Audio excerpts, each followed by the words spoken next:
Welcome sa Pinoy Crime Hub. Sa video na ito ay isasalaysay ko sa inyo ang kaso ni Elliot Eastman, isang American vlogger na nagpasya na idokumento ang kanyang paglipat sa Pilipinas na iniulat na kinidnap sa isa sa pinakadelikadong rehiyon ng bansa. Isang malagim na trahedya na nag-iwan ng maraming katanungan sa lahat. Ano nga ba ang totoong nangyari sa kanya?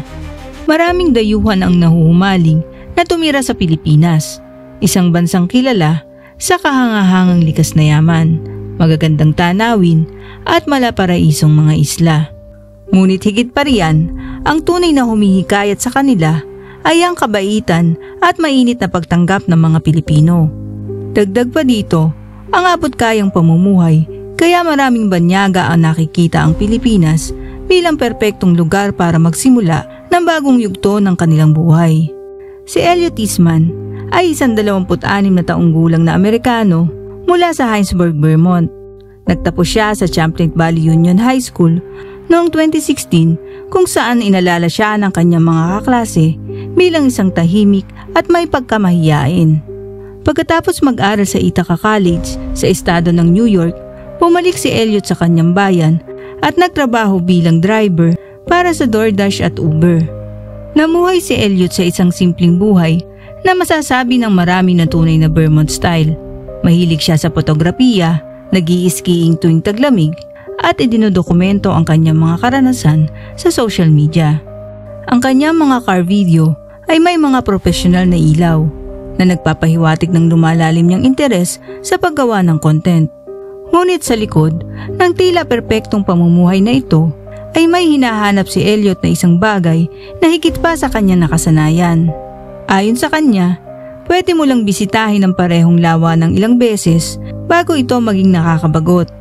Ang pagkabagot na ito ang nagtulak sa kanya na gawin ang isang desisyong tuluyang magbabago sa takbo ng kanyang buhay, ang lumipat sa isa sa mga pinakamapanganib na rehiyon sa Pilipinas.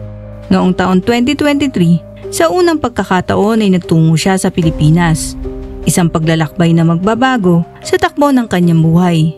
Sa mga unang buwan ng kanyang paninirahan sa Pilipinas, sa isang pagbisita sa isang albularyo sa bundok ng Sibuco, ay nakilala niya si Kisha Jala, isang katutubong samal Sibuco mula sa Zamboanga del Norte. Mabilis at matindi ang kanilang naging ugnayan at noong July ng parehong taon ay nagpakasal na sila, na siyang nagbigay kay Elliot na mas malalim na ugnayan sa isang komunidad na bihira kung hindi man imposibleng pasukin ng mga banyaga.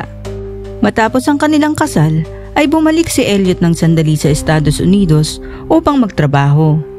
Ngunit pagsapit ng May 2024 ay tuluyan na siyang nanirahan sa bayan ng Sibuco upang makasama ang kanyang asawang Pilipina at magsimula ng bagong buhay sa isang lugar na malayo sa kanyang kinalakihang bayan.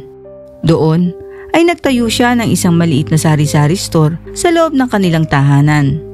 Para sa Amerikanong si Elliot, ang paglipat sa Pilipinas ay hindi lang isang personal na hamon, kundi isang paglalakbay na kanyang idokumento online para makita ng buong mundo.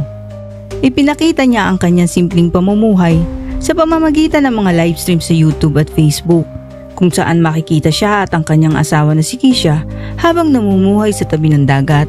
Sa isa sa kanyang mga video, isinulat niya ang caption na ako ang kauna-unahan at nag-iisang dayuhan na tumira sa Sibuco sa loob ng mahabang panahon. Sa una, maaliwala sa mga video ni Elliot, ngunit habang tumatagal ay unti-unting nagbabago ang kanyang tono. Napapansin ng kanyang mga tagapanood ang pagiging aligaga at pag-iingat niya sa kanyang kapaligiran. Madalas niyang binabanggit ang panganib ng kidnapping sa kanilang lugar. At noong August 2024, isang insidente ang nangyari na tila nagpapahiwatig na mas malalim pang problema.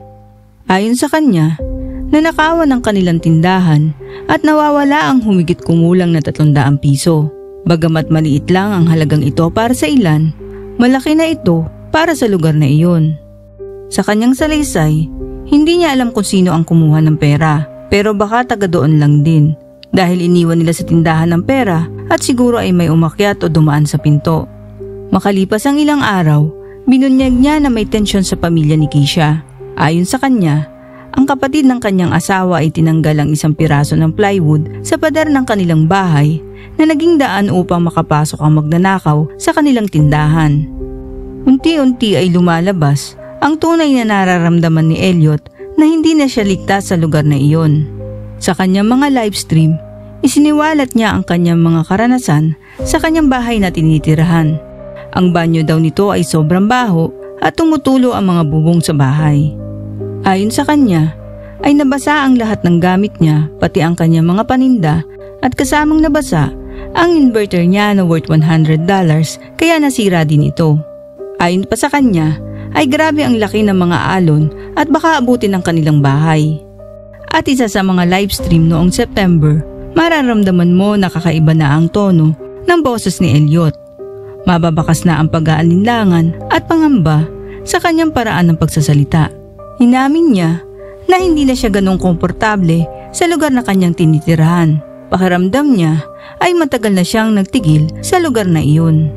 Lalo na bilang isang dayuhan na naninirahan sa tinaguriang red zone sa Pilipinas na sadyang mapanganib lalo na sa mga dayuhan dahil sa seryosong banta ng panganib tulad ng terorismo, kidnapping, armadong grupo at pambobomba.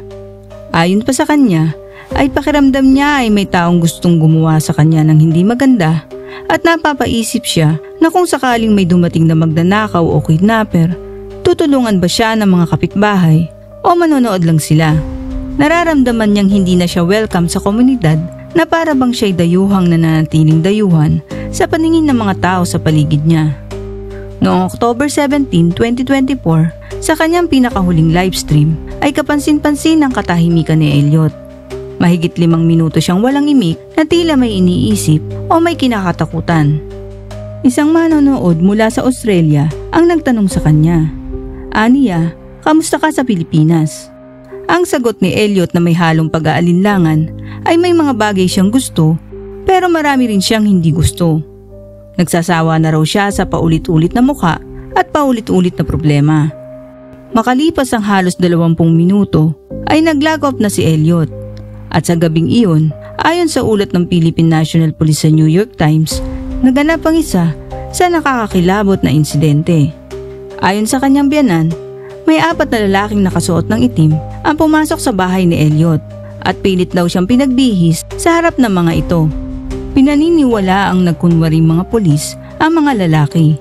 Nang lumaban si Elliot at sinubukang tumakas, binaril siya sa paa gamit ang rifle.